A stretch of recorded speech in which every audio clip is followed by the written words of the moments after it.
পারেন, না হলে আপনার যে দরুদ শরীফ জানা আছে সেটি পাঠ করতে পারেন। তারপর আপনি এই দোয়াটি 5 বার পাঠ করবেন। দোয়াটি হলো আল্লাহুম্মা ইন্নী আসআলুকাল হুদা ওয়াত-তুকা ওয়াল আফাফা ওয়াল গিনা। দোয়াটি 5 বার পাঠ করা শেষ হলে আপনি আল্লাহ তাআলার কাছে 2 হাত তুলে দোয়া করবেন, তিনি যেন আপনার সকল অভাব দূর করে রিজিকের প্রশস্ততা বাড়িয়ে দেন, আপনাকে অভাবগ্রস্ততা থেকে মুক্তি দেন, আপনাকে হালাল রুজি রোজগারের ব্যবস্থা করে দেন, আপনাকে যেন দ্রুত ধনী করে দেন। ইনশাআল্লাহ এই আমলের উসিলায় আপনি খুব দ্রুত ধনী হয়ে যাবেন। গায়েবী ধন সম্পদ আপনার কাছে আসতেই থাকবে।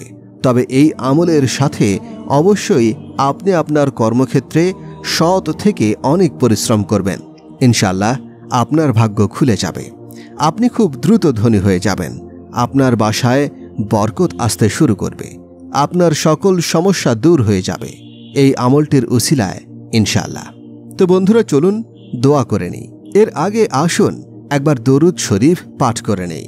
সাল্লু আলাল হাবিব সাল্লাল্লাহু তাআলা মুহাম্মদ সাল্লাল্লাহু তাআলা আলাইহি ওয়াসাল্লাম।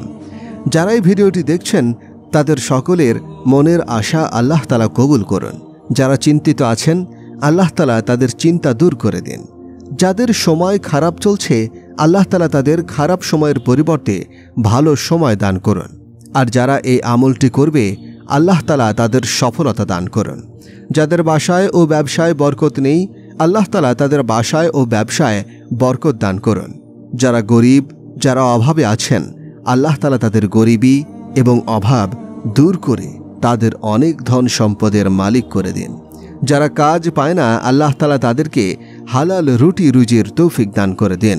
যারা ধারগ্রস্ত, ধার নিয়েছেন, ধার নিয়ে অসহায় হয়ে গেছেন আল্লাহ তাআলা তাদের ধার থেকে নাজাত দান করুন।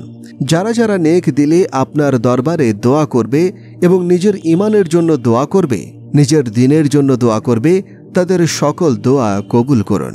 তাদের যা যা আশা আকাঙ্ক্ষা রয়েছে তার সকল কিছু আশা আপনি পূরণ করুন।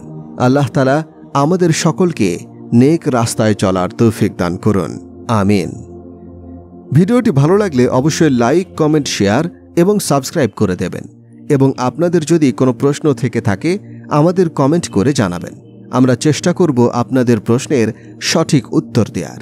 দেখা হবে পরবর্তী ভিডিওতে। আল্লাহ হাফেজ।